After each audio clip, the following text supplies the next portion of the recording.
Assalamualaikum warahmatullahi wabarakatuh. Saya dan teman-teman saya akan membahas tentang teori humanistik. Dalam konsep psikologi pada tahun 1950-an, teori ini sebagai reaksi terhadap behaviorisme dan psikodinamika.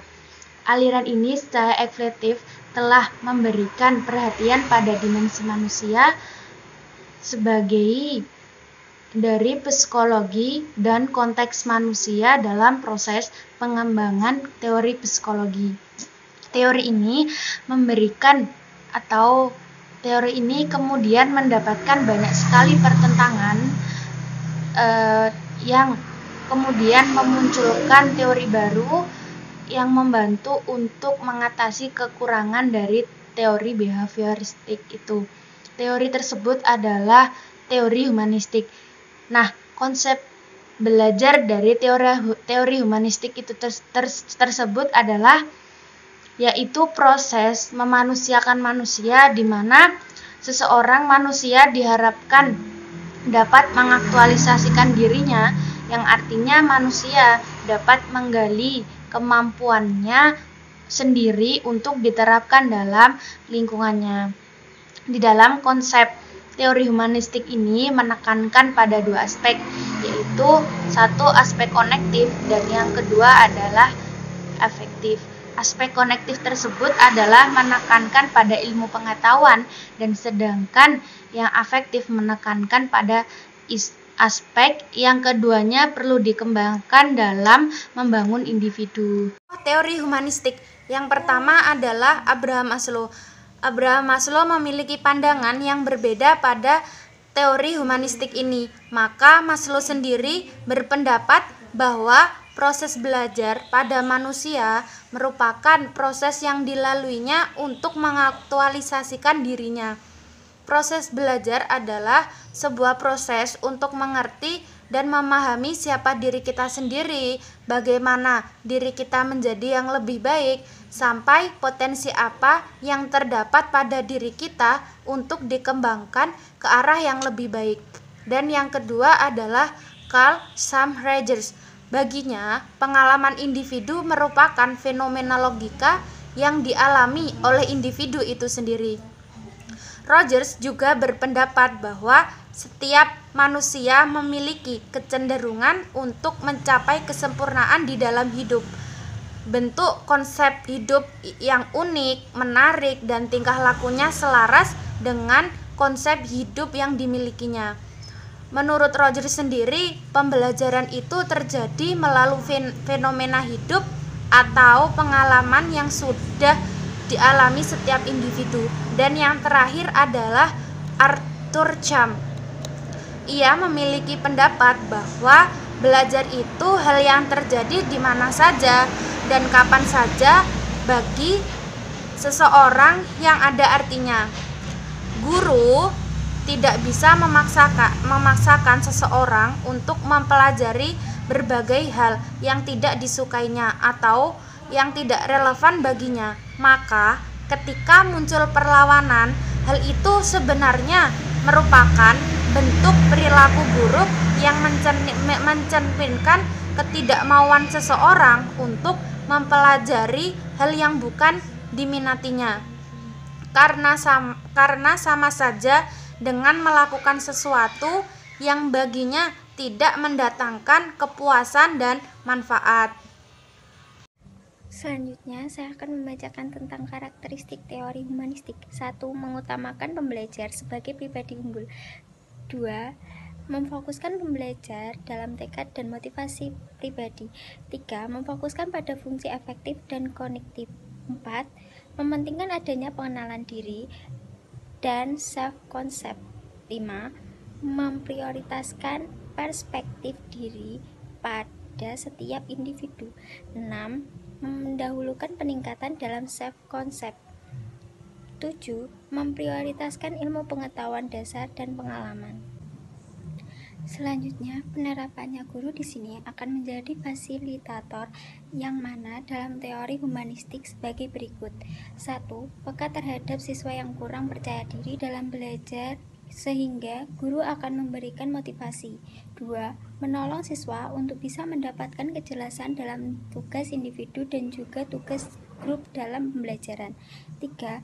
Guru harus mengetahui sifat-sifat siswa. 4. Guru harus menjadi fasilitator dan mengarahkan dalam memperoleh referensi untuk belajar. 5. Bisa beradaptasi dengan mudah bersama siswa.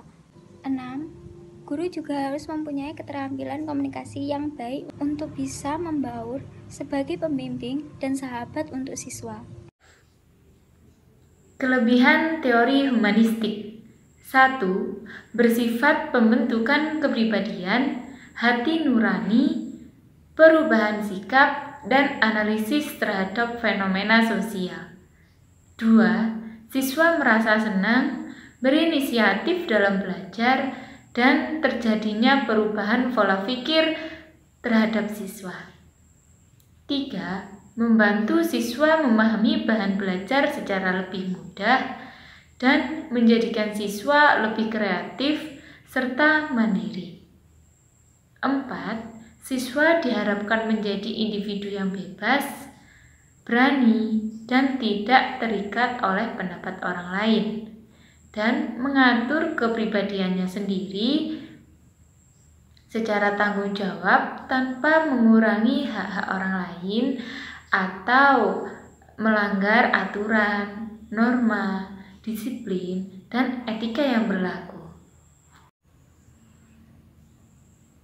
Kekurangan teori humanistik. 1. Bersifat individual dan sulit diterapkan dalam konteks yang lebih praktis. 2. Proses belajar tidak akan berhasil jika tidak ada motivasi dan lingkungan yang mendukung. 3. Siswa cenderung kesulitan mengenal diri dan potensi-potensi yang ada pada diri mereka. 4. Siswa yang tidak mau memahami potensi dirinya dan malas untuk belajar akan merugikan diri sendiri dan akan ketinggalan dalam proses belajar. 5. Peran guru dalam proses pembentukan dan pendewasaan pada siswa secara menjadi berkurang. Menyimpulkan mengenai teori humanistik. Teori belajar humanistik adalah suatu teori dalam pembelajaran yang mengedepankan bagaimana memanusiakan manusia serta peserta didik mampu mengembangkan potensi dirinya.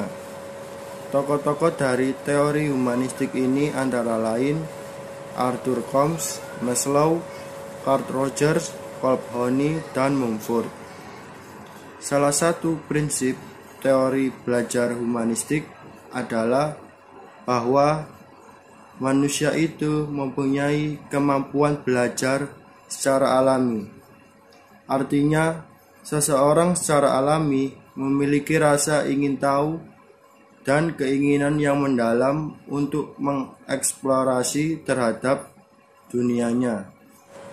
Implikasi dari teori belajar humanistik salah satunya guru sebagai fasilitator. Guru yang fasilitatif mengurangi angka bolos siswa, meningkatkan angka konsep diri siswa, meningkatkan upaya untuk meraih prestasi akademik, dan sebagainya. Penerapan atau aplikasi teori belajar humanistik ini tercermin dari peserta didik yang berperan sebagai pelaku utama yang memaknai proses pengalaman belajarnya sendiri, sedangkan guru sebagai fasilitator, pendamping, dan motivator. Terdapat juga dua aspek, yakni aspek kognitif dan aspek afektif. Aspek kognitif adalah aspek penguasaan ilmu, sedangkan aspek afektif adalah aspek sikap. Adapun tujuan pendekatan dari teori humanistik adalah sebagai berikut, 1. Mengoptimalkan kesadaran individu akan keberadaannya dan menerima keadaannya menurut apa adanya. Saya adalah saya. 2. Memperbaiki dan mengubah sikap, persepsi cara berpikir, keyakinan serta pandangan-pandangan individu yang unik, yang tidak atau kurang sesuai dengan dirinya agar individu dapat mengembangkan diri dan meningkatkan self-aktualisasi seoptimal mungkin. 3. Menghilangkan hambatan-hambatan yang dirasakan dan dihayati oleh individu dalam proses aktualisasi dirinya. 4. Membantu individu dalam menemukan pilihan-pilihan bebas yang mungkin dapat dijangkau menurut kondisi dirinya. Adapun 3 ciri utama dari teori humanistik. Yang pertama, teori humanis menawarkan satu nilai yang baru sebagai pendekatan untuk memahami sifat dan keadaan manusia. Yang kedua, teori humanistik menawarkan pengetahuan yang luas akan kaidah penyelidikan dalam bidang tingkah laku. Yang ketiga, teori humanis menawarkan metode yang lebih luas akan kaidah-kaidah yang lebih efektif dalam pelaksanaan psikoterapi. Sekian dari kesimpulan saya. Apabila ada kekurangan atau kelebihan, saya mohon maaf. Wassalamualaikum warahmatullahi wabarakatuh.